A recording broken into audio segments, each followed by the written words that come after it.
It's a clinic.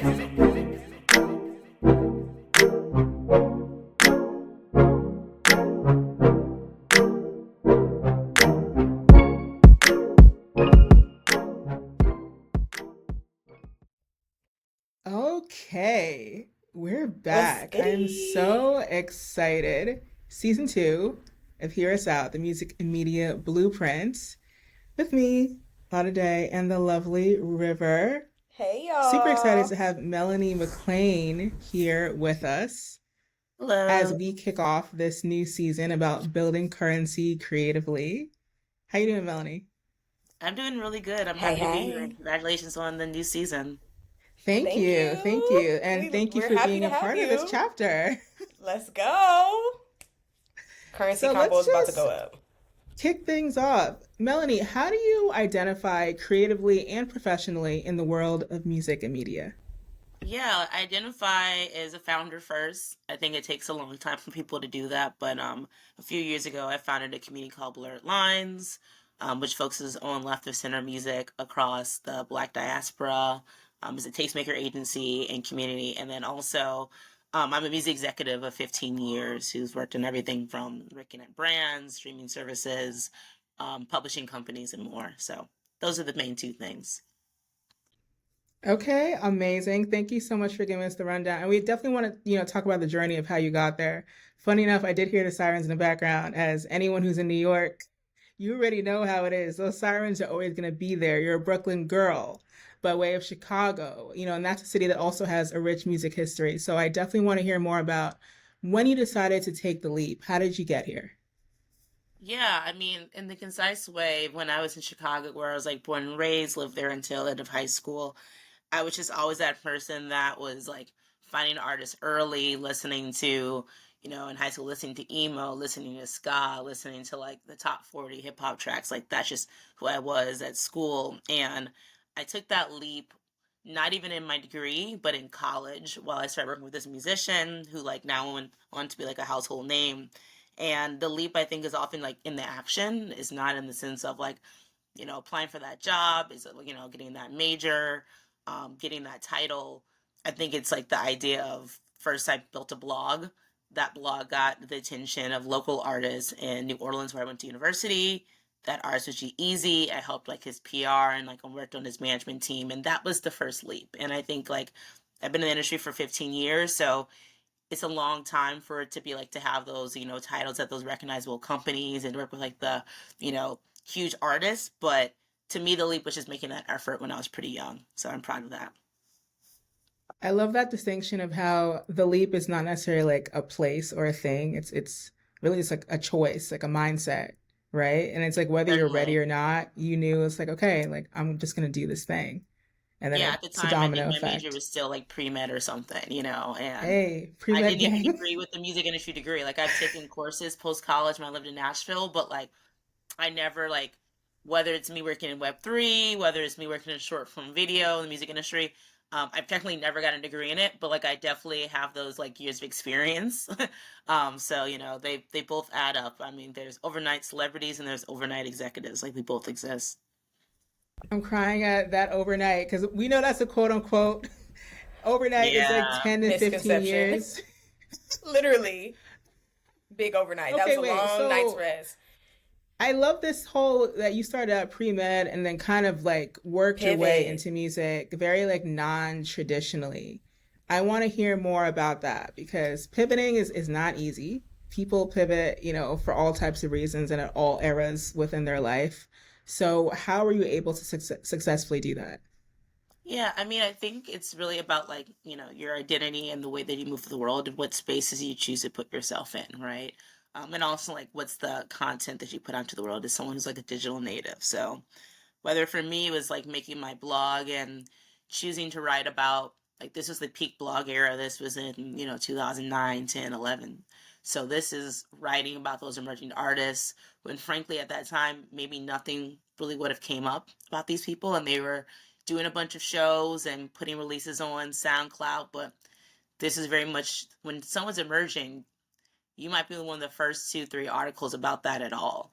And I think that was it. So while doing my studies, going to my classes, all that, being that person, proactively doing it, and building my community who also cared about the same things as me, being in those spaces when these artists had shows, who was in the room, and then, putting my hours in when they did need help. Okay, we want to get on more blogs at that time. They reached out to me because I was the knowledgeable person in their circle who also wanted to help already, but also showed interest in that. And I think throughout my career, whether it's being about working on short form video, like, okay, who's the person that's really aware of the emerging trends by that person who hasn't even got picked up by a major label, or the person who's really, really passionate about Web3 and, in communities like Board Ape Yacht Club and communities like FWB, but also knows about the music industry, like picking me to be a panelist or being a, some event, like kind of just being that go-to person. That's been kind of always my objective, and trying to be unapologetically about what I'm into.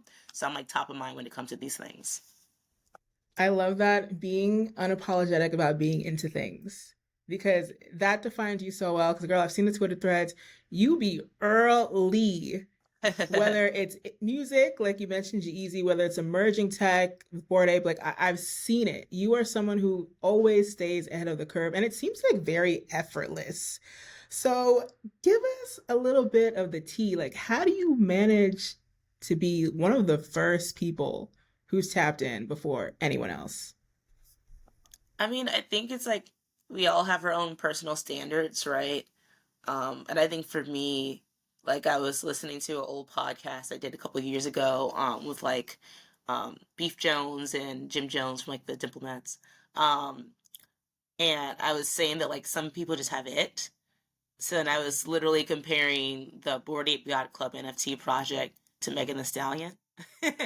And in that room, it was like, we all knew that Megan was like a really great rapper, like not just a personality, not just a dancer, but a really great rapper. And I think like from the beginning, it's just some people just have like this like it factor to me, that I think looking at things and identifying that things are not, like, well, great, they have a great personality and this is why they're successful. Like, really trying to analyze different companies, people, platforms has helped it. So it does feel very, very unique. But I think also it takes like that, like, really, really looking things with a fine tooth comb. And then also studying like the strategy that these people, platforms have taken to get there, to also realize, okay, are they studying the market? Okay, do they know how to pivot? Do they know how to capitalize on something in real time? And then also like talking to these people and also kind of realizing like what is the vision that these people have too. And sometimes you can have the vision, but you don't have the execution. So like I think it's like a mixture of things, but overall it feels pretty innate. And that's why I really try to, like with Blurred Lines, like encourage young tastemakers, because I think when you're early, you might not have that community of people who also get it, and that's why I want to empower the most. That's beautiful. So essentially, it just comes naturally. And you fine tune the skill. So talk to us more about Blurred Big Lines, because purr. that's actually something that you founded in the Clubhouse days, right? And you were also early to that too. For I those talk who know, about that. Melanie is the one Talk who about being brought me early. into the Clubhouse world and told me about all that jazz. And obviously, that's a community that you're very passionate about, that you're continuing to foster to this day. So tell us more about that. Yeah, like it started off like on like the, video or the audio app Clubhouse when it was like peak pandemic. Um, at the time I was in A&R at a music company called Secretly Group. If you're familiar with like indie rock, you'll know artists like Phoebe Bridgers and Bon Iver and Mitski, and there's a company that has that. And I was very much in the space of like leaning into my identity as someone that loves alternative music out of, Nigeria, and R&B out of like Kenya, and alternative hip hop out of the UK, and looking for a like-minded community to foster that with. I was signing these artists in my day job, but I was also looking for a place to talk about it. And on Clubhouse, I literally would like make like the little headers naming these people, naming people, like Arlo Parks and Koji Radical and Little Sims and Amare, and people that, if you're in these niche communities, it's like saying, do you like Beyonce? Is like, do you like Stevie Wonder? It's like, okay, like this is mother, right? So kind of like creating what I felt like the back signal for those like-minded people, and really leaning into the possibility that like if there's a room of three of us and we're talking, that's valuable. And also creating the space that empowers people who might be like in a small city in South Africa, or like might live in like Alabama or whatever. It makes like, hey, everyone's valuable here no matter where you're from. There's a lot of international students who were in the community, and really empowering them. And the last few years have been trying to really cultivate that to more like an agency and beyond just a community. And part of the way I've been doing that is like speaking at a lot of conferences, whether it's South by Southwest or Music Biz this year and things like that. Like just trying to bring this out to like create more opportunities for the members of the community, but also to help companies understand like these emerging genres, and understanding like the strategy behind it, and being that agency that kind of really helps them support these cultural movements and support these musicians themselves.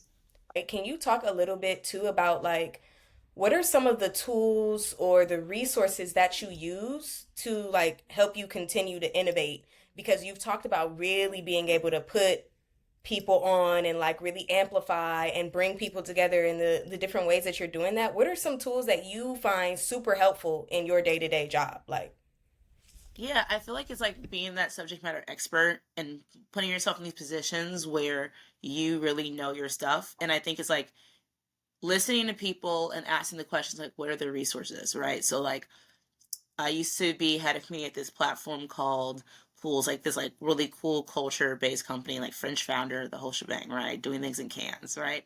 And when I started, he was like, "Oh yeah, don't you read the information?" And I'm like, "I know of it." And he was like, "Oh no, all like everyone reads the information." I immediately got a subscription to the information. Like if Billboard doesn't have all the information, I get the Billboard Plus account. I'm really passionate about fashion. I know speaking at New York Fashion Week a couple years ago, right?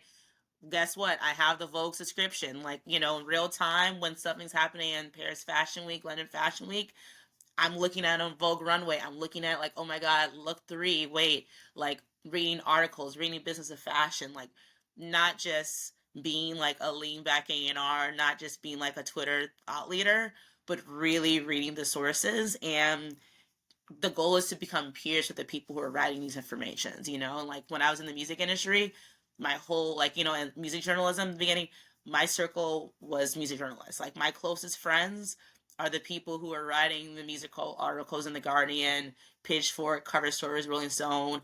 Bill, these are my peers. And these are people that I came up with for over a decade. And I think it's like we're all coming up together. My peers who are working at these streaming services, not just in the States, but like, working at like Spotify, and they're based in Ghana. When I was an A&R signing artists like Lady Dolly out of Nigeria, this is my point of contact. When I'm trying to get my artists to get, blog posts as an A&R 3 or so years ago, these are the people. They've all moved up. So I think it's like really, really, if you know your stuff, you're going to connect. The real's going to recognize real. And then also like reading those resources. So if you're giving that compliment, it's like, hey, I love like, you might be known for that cover story, but most impressed me was when you wrote about this thing that's happening out of Milwaukee right now. And I'm working with like record labels, like anyone can talk about the A-list artist, but like, hey, I'm really excited about this emerging person that you have right now. So like really being intentional and like prioritizing my time in spaces that just my presence speaks volumes, ideally. so many Prioritizing my bars. time and spaces where my presence speaks Speaks volumes. volumes. So many bars. I mean, I love not it. like that, but like in Come the sense on. of like, No, no, no, No, no, no, no, you're don't not dumb it to down. it. No, No, no, no, no, no, no. no, no, no, no, no, no, no, no, no, no, no. We don't do that here. Now don't hear us out. We don't do that. We That don't do that. girl. We don't. Nope. That Nope. girl. Talk. Like, Your no, mic talk. drop. Talk. Your Mic talk. drop. That's it. Yeah. No, don't explain it. Don't apologize for it. It is what it is, and we love it. We need this energy. This is what our community. That's why they come, because Seriously. this is why we're so excited to have you on here, because you're talking the real. Like that last tidbit was filled with so many gems, but the biggest one, Lottie, we've talked about this, the research and the value in The researching the industry you're research. in. It's one thing to be present and go to the events and all this stuff, but if you can acknowledge what your peers are doing and how they're contributing to the industry too, and then how your work together can really bring some magic, like this is, you just dropped such a huge, woo, that was a bar. I'm hot, I'm sweating. That was a bar. Love this. Also, I feel like I'm doing something right because I'm literally subscribed to all of the things. All the things. The I was like, information, Billboard Pro, Vogue Come run, on. yes, Variety Insight, yes. all of it, all of it, all of it. Where are we at? Like, give me all the So that's information. I always know like I'm on track when I run into Melanie somewhere, whether it's in the digital streets or like in real life. I agree I with mean, but that. that's what So it's all about. Like legit, like I have like so many peers that we became friends because we were in the same spaces consistently, right? And like especially I love that in the music industry just because like these artists are not signed to record labels. These are not record labels emailing us to come. Like often we're coming out because we're in positions we're trying to sign to that label, or I'm trying to like be in the room like, okay, well, I sent them a DM, I didn't hear back. I know their manager, distributor, hopefully whatever it is going to be in the room. So like when I'm in like Web3 spaces, is like, okay, the sponsors of this event's going to be in the room, or like I'm just going to be talking something and I'm going to align with someone that I might not know what that platform is today, and I'm just talking about what I'm interested in, and that platform has future plans that are going to align with what I'm into today. So like I just been very very intentional, and I don't show up to everything. And if you think I'm at everywhere, it's because we're aligned in the same things, right? that alignment is so key because, like you said, that's how you find your people. That's how you build community, and that's also how you create opportunities for yourself and for other people. And I've seen the way you've been moving, girl. Like you're someone who's really respected in music, in emerging tech, and also seeing you do your thing in fashion, like speaking at New York Fashion Week. That is no small thing. And I already know you a fashion girl, whether you acknowledge it or not, because every time I see you step out, you have at least one piece where I'm like, where did you get that? And you mentioned just some like foreign country or some store I've never been to before. So tell us a little bit more about what fashion means to you. How do you plan to engage more within the fashion industry? I'd love to hear like what your plans are there. Yeah, like I'm grateful that like I've been able to have like my first like big like partnership. Like when I worked at Pools, we worked with YSL Beauty, which is like pretty exciting. As they launched their first like NFT like campaign, and we were working with them for that. That was like focusing on like their existing community. And I think it's just like I'm obsessed with the concept of world building, and I think aesthetics and fashion is a big part of it. I've also been really obsessed with when it comes to different fashion shows, like the worlds that like different creative directors can build. So I just want to move more into that. Um, just working with more with stylists, and how do they pick pieces. Working with brands, like I think it's a lot of things that you know people associate someone from wearing. Like I have like well over 10 Telfar bags, right? It's kind of like okay, Telfar is a part of my identity. I love what they stand for. I've been a fan of Telfar since like 2013, 12, right? Way before like they were known for like the small shopping bag that everyone's known for. Like there's a community of people who are like in that early avant-garde aesthetic for Telfar, and then this like new age of Telfar where it is now, and then it's like the Bushwick fashion community, like nightlife community in Brooklyn, community of Telfar. Like I really want to help connect these different type of communities, because the same woman that like has a Telfar and has a Brandon Blackwood bag and has like other black designers is not the same person that might be in like the hipster spaces in Bushwick. It might not be the same person that wears a red Coach bag with the red shoes and a blue Telfar with blue shoes. Like that's a different type of person. So I just want to find more ways to work in world building in mediums outside of just tech and music. And I'm grateful that like one of my friends that I know from the music industry went into fashion, and I was the person for top of mind for like the digital fashion panel. But I just want to do way more partnerships in that. Like I think it's like something that I'm really passionate about, and like trying to work way up to get more of these pieces so I can walk into the room and you can see from what I'm wearing. But we get it there. We're getting there. You're doing it. You're doing it. And it's It's interesting that you happening. mention world building because that is a concept that I have cared about for God knows how long now. And it's about, telling the narrative, telling the story, but not just like in a straightforward way, right? It's like you have all these different segments and sectors where you can create the narrative and tie it all together. And I think it's really cool that you're approaching it from an out of the box way. Yeah, I definitely think like I would say world building is a space that you like live in. You know, it's a world space of like association. Like it's kind of like that's why I'm obsessed with the artists like Tyler the Creator. This is why I love like the Camp Flog Music Festival, because literally when I describe my music taste to people, I say, well, Tyler the Creator's music festival, and they're like, yeah, and I'm like, I know all the artists in the lineup, and I listen to them, and then it clicks because everyone's like, I listen to everything, but like me saying that, being part of that world, you might not even know the names, but that means something to people. That means that it's not just hip hop; it's real hip. It's also alternative. You know, like when I say that I really want to work more in international music, it's like I'm not just saying only Afro beats. I'm saying alternative music coming out of Ghana. I'm talking about R&B out of Kenya. Then they're like, oh, okay, let me like change the way that I'm looking at this. So I think it's like really about like the associations and really something that you can like truly, truly live in, that it like embodies like every single thing that you do. So, so good. So good. And not to plug, but I had worked on an article for Nylon recently about artist-led festivals and why I think that's the future, because they're all so niche, right? It's like a Smino festival is not going to be the same thing as a Jay-Z festival as it would be as a Tyler the Creator, right? It's like they all have different worlds and they all have different peers within those ecosystems. And it's so interesting seeing totally different types of people who are under technically the hip hop umbrella, right? But again, they just live in different niche communities, and just seeing like how all that comes together. So I love the fact that you mentioned that. And one thing I've always loved about you too is that you're super tapped into anything diaspora. I was like, damn, Melanie know about more upcoming Niger artists than me. Truly. Motherland. Like, hold Come on. on. What's the tea Right. on that? About that. Yes. So For I love how real. you're still a champion for them. And again, you're always early. Like, so who you got your Mm-hmm. eye on right now? Like that you're not gatekeeping. Like, who can you share with us I that we mean, should like, all be paying I'm attention really to? into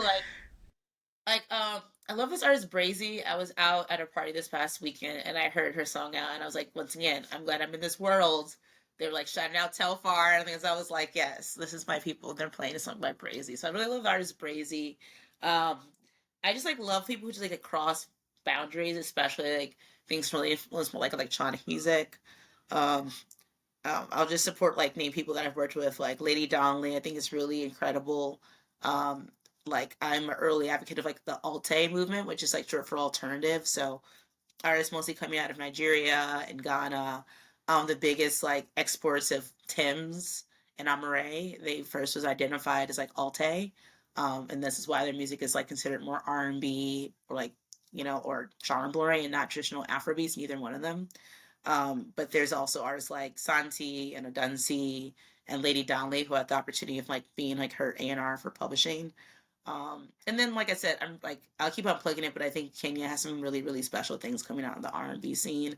South Africa too has a really good like traditional like not I'm a piano influence like straightforward R&B that's really really great. Like Elaine's like a really great voice coming out of there too. So and then I think in the UK, I've just always been obsessed with the UK. Like a lot of my favorite music comes from there. My favorite album of the year so far is artist named Tintin Benja. So 1010 BNJ. Like kind of if you're into like I say early weekend, um, and like really strongly leaning like alternative R&B with a little bit of hip hop and electronic influence. So yeah, that's a long list, but those are some people I'm really into. No, No, we love we're it. all about to, we need to like make a playlist at this point. I'm like, okay, I- great. Like I know. yes. I have my little Yes. personal playlist that I share with some folks of like my Melanie bait of like these Right. are the songs that really Right. get me going. Because part of it also is acknowledging that some music is has what it takes to break and become mainstream, and I can say yeah, of course, like we all know Tim's, we all know these artists, but there's other things that I think that they're really ahead of their time sonically, or the artists themselves they don't really want to play the industry game, but it doesn't take away like the beauty of their music. And I kind of learned how to put those in two separate categories. And there's I was like, this is my favorite the year, and this is why I got into publishing in the past because it's like Carolyn Polachek is one of my favorite artists, but everyone doesn't know she is. But she's worked a lot with like Beyonce and Solange, and like there's certain industries where it's like this is your favorite artist, and a lot of my favorite music kind of falls in that space. Like when I was in A&R, I worked with this guy named Namdi out of Chicago. Like he had, the biggest artists in rock and country and hip hop all like reaching out to him. But like, he's won like Liberia Awards and like the biggest like indie awards and like, getting rid of him in Pitchfork, but he hasn't gotten a Grammy nomination yet, but he's written on Grammy, Recording Academy's website. So I think it's just like, once again, that's going back to doing your research of realizing that you might be on that publication's website, but you haven't been, got that award yet. Or, okay, you might have been nominated in those categories. And that's like a big thing. So like, I was kind of look for when it comes to music. Okay, like artists that I've signed have like worked with Beyonce and like won Grammys. They haven't had a tiny desk, but they like performed on the band in a tiny desk before. So, and it's like there's different places. People are in the rooms, and not just me. People are in the studio session, they're in the tiny desk performance, like they're in these spaces, and know that they all have value and like finding things that way. Your favorite I love artist, this. favorite artist. Yo, It's another a real bar. thing. No, It's it's a a real real thing because I know thing. exactly what you're talking about. Because I will recognize the people on background vocals on Tiny Desk. I'm like, oh, wait, I was just bumping them yesterday. It's a real thing, and for people who are tapped into like music for real, like and who study and who research, like you said, you know what's up. And sometimes it's steps. I'll never forget one artist with Kenneth Whalum, of like like if you're listening to jazz, you know the Whalum family for sure. And he was one artist I worked with at Secretly, and he's worked with Beyonce, Jay Z, Mac Miller, everyone.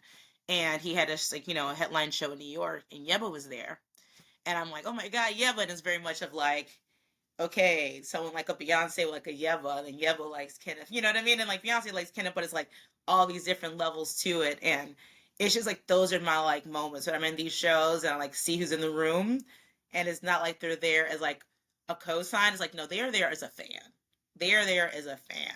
I Like, love how you mentioned like people being there as fans because I think sometimes there's like a weird like negative connotation of being a fan of something, but it's like aren't we all Oh in man, this we've talked because about we're a this. fan of something or a fan of someone, right? And I don't mean like running a stand account and like terrorizing people, but just really just being a nerd about loving this stuff, and it's like that's our role here, regardless of what level that we're at. We're always a fan of the music and the Always a fan, people. always influence. Yeah, for sure. And we need to big this up more. I love that this is naturally where this conversation is going of like being a fan of other artists and just being able to, acknowledge people that inspire you and influence you. I think that is super, super, super important, especially with the community that we're building here. That's some of the things that we often have noticed happen organically in this entire situation since we've started it. Is like we got artists that'll come on and they're like, yo, your music is fire. And people don't know who you are yet. Let's get on a track together. And that's what it's all about. So we love that. I'm curious to know because after listening to you kind of really talk through like all of this, what does your day to day look like? Like, is there a routine that you have every day, or like, what is a day in the life of Melanie? Like, what does that look like? yeah, I mean, like I got a day job, so it's like day job stuff, sending emails, click clack. But like, it's like I think it's like I am working on that, right? I wish I was like I wake up at like 6 o'clock in the morning and I drink my tea with lemon, and that is not me yet. Um, but I think it's mixed between like once again like kind of in a mentality of like who I am going into these situations. I think sometimes day of life is like when you're in a meeting, like are you speaking? If you speak, okay, like only try to provide this level of value. Don't just say something so you can say something. Um, and then also like I'm just really big on like making sure other people feel seen in these moments too. So in these day to days, so if someone else is mentioning something, then I align with it, and everyone else is giving that kind of like doe eye, like I don't know what they're talking about, giving that like, oh my god, I'm so glad you said that. I feel the same way. Um, and then as much as I can in my day to day, just reiterate things that I'm excited about, what I'm passionate about, and then carve out time so I'm active in the Web3 space. I know both of you all are too.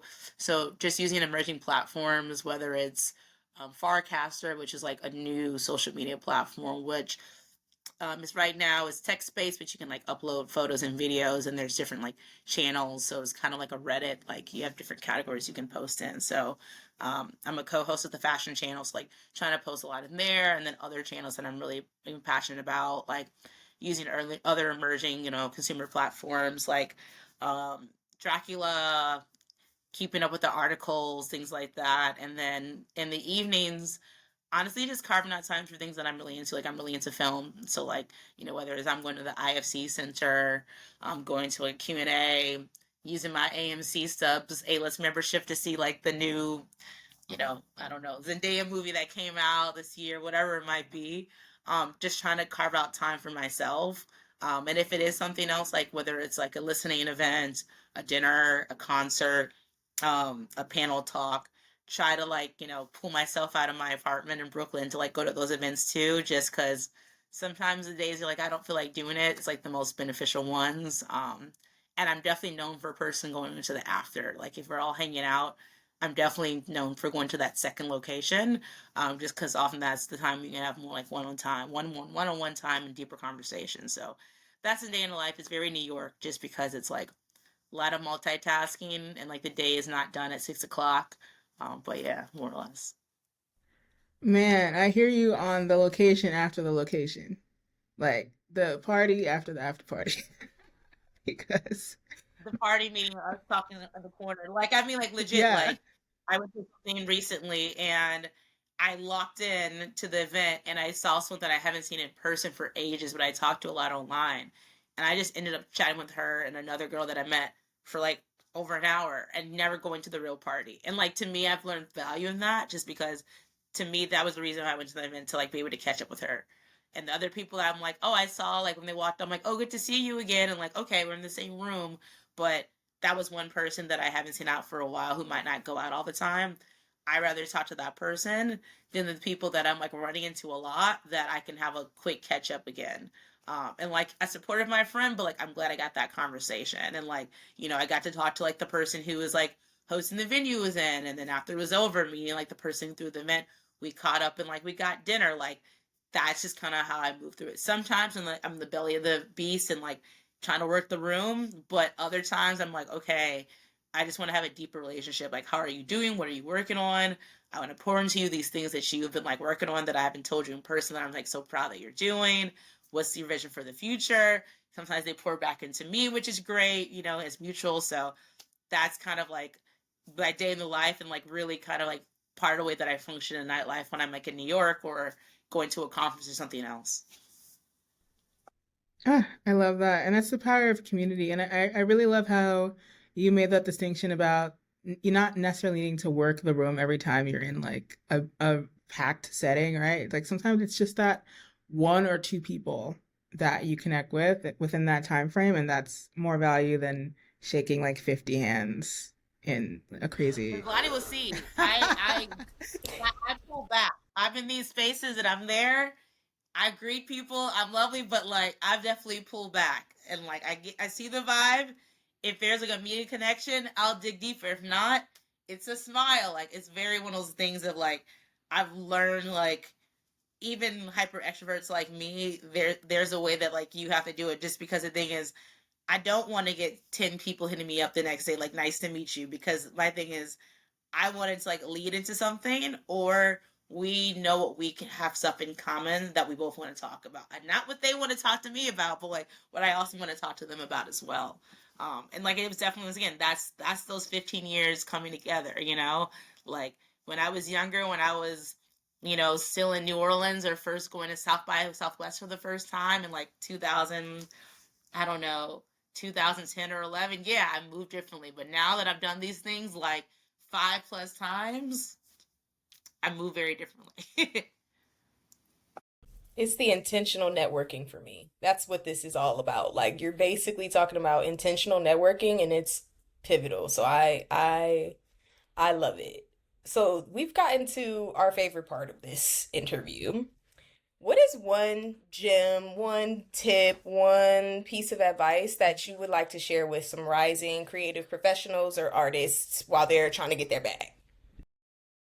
Yeah, I say figure out what's the thing that if you're in the room, if you might be in the room with the president of a creative company, so it might be someone who works at Christie's or someone who works at, you know, Sony, the president of Sony.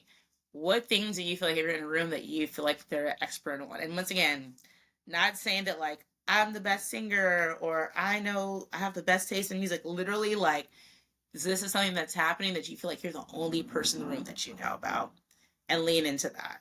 And make sure it can't be about yourself, right?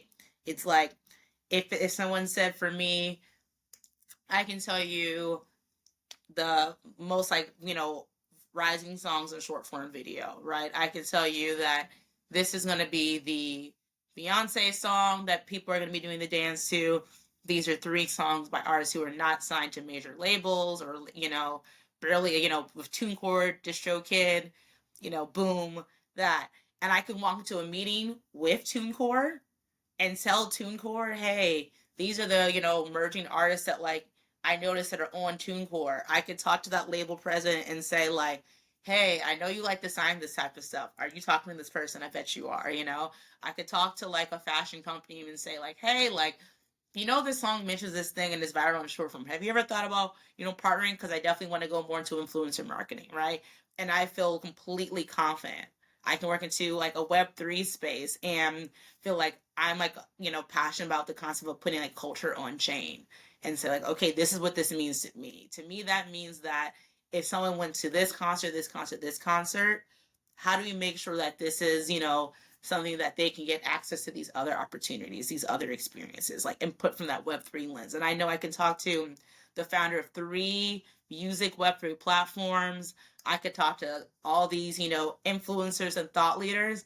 And I feel confident I'm the only one who's going to come from that perspective. And it takes time to do that, because often you're in, like, 18 rooms saying the same thing 18 times and realizing every single time they're saying, oh, wow, I never thought of it that way.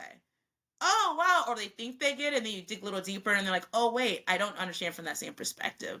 And it takes time to hone into that. But, like, really figuring out what makes you, what's your day-to-day experiences, what are you reading, like, you can't come in saying the same thing on June 1st that you would have said on April 1st, right? Like, it's going to move over the times. The emerging songs you talk about are going to be different. The platforms are going to be different, Like, if you talk to me next year, I'm not going to be talking about Farcaster and Dracula. I'll be talking about other platforms, So that's it. What's the individual thing that you can be with the biggest, most influential celebrity, exec in the room, and you feel like you can be the expert in? And speaking about it humbly and, like, from perspective of helping them, not to be like the smart person in the room, because you're probably not, and that means you're in a good room. But that's that one, that you got that one thing right there. You got that one thing right there. So like finding your niche, like finding your niche and Finding your honing in. niche, like, what's the thing that everyone's going to stop in the track and say, I want to know more about that? Like, what's that one thing that, like, I've been surprised in my own life that certain people have, like, repetitively hit me up, like, asking my opinion on things that I'm like, he doesn't have other people in his network who own a Bored Ape, and this thing has happened with Bored Ape, and he wants to know more about it. So he texts me, and it takes me 3 seconds to pull something up, because if I have a Bored Ape, I can access this website, I can access this thing, and he wants to learn more about it. Great. And I'm talking to some people that, if you spoke to me a decade ago, my dream would have been, to get an internship there. If you spoke to me 10, 15 years ago, my dream would get an internship there. Now this person's texting me all the time because I own this NFT. And I might have all these other experiences that overlap with him, but this is why he's talking to me right now. I'm like, learning every single person is going to be, different types of things, and knowing in rooms, knowing those things are, and not talking about things that no one gets just to say, hey, I know about these things. Like, once again, it all leans back into, like, the interest of the people in that room, because you want to make sure you're always trying to have that deep connection with these folks. I love that. I love that because, people talk about a lot about oversaturation and things being crowded, but when you have that one thing, it's just you. There's no competition. There's no And that's one of the reasons why Mel and I actually really resonate with each other, because she's one of the few people who I'm like, all right, you rock with music, you rock with emerging tech, you rock with fashion, but you also rock with, and I always feel like you're the inventor of this term, left of center of all those things. So it's like whatever everyone else is talking about, Melanie was talking about that like 9 months ago, and now she's talking about something else that no one else cares about yet. They will care about in Forward January thinker. 2025. And I find my people, and that's the thing, I find my people who also are talking about Farcaster or Tintin Binja, or whatever it might be. And that's like the balance I'm like been really trying to like cultivate. It's like, okay, like if I'm really into electronic music, I'm gonna go to the festival every year that happens in New York, where it's focusing just on Black electronic music. And I'm like, yeah, this is why I have friends who fly in for it. Other people who might focus on electronic music don't know about it, but hey, this is a community that I'm in for that. So like it's that balance. And then if I'm just in a normal music room, I'm not going to mention like Dweller because it's not going to resonate if it's only a room that's mostly talking about hip hop. I'm going to talk about the emerging hip hop that's going to excite them so they feel like empowered. So like it's really about trying to be that chameleon. I'm a Gemini, but like it's like trying to do that stuff. Geminis, the geniuses of the zodiac, especially when it comes to the I love creative it. world. Listen, I get it and I understand. Appreciate you so much for being here, Melanie. And of course, we always love to ask all of our guests, what are ways that we and the Hear Us Out community can support you? What the things that you're involved in, the things that you're building? Please lay it all out for us. Yeah, I mean, if I'm really honest, I'm like always looking for more consulting opportunities, right? I think that's the thing is like when it comes to, working with companies in particular, I'm just always looking for ways, whether it's, product marketing, strategy. Um, that's just something that I'm really, really passionate. I'm like, on boards of things like, the Music Business Association, who pushes the Music Biz Conference, and I'm, after I left Pools, being their head of community, I stayed on as an advisor, but I want more opportunities doing that. I really, really want to. It's one thing talking to a company and they show their deck and they, ask you to join the platform or who you think they'll like to join it. But to me, that's not the level that I want to keep things at. So just me as an individual, but then also a Blurred Lines. Like I really want to truly make, first panels, like, curated by Blurred Lines. I want to be able to have grants and opportunities. So me going to these conferences around the world from Amsterdam to Germany as a speaker, I want to have grants so I can bring members of these communities to these conferences too. So it's not just me being the face of it, but also actually bringing the community with me.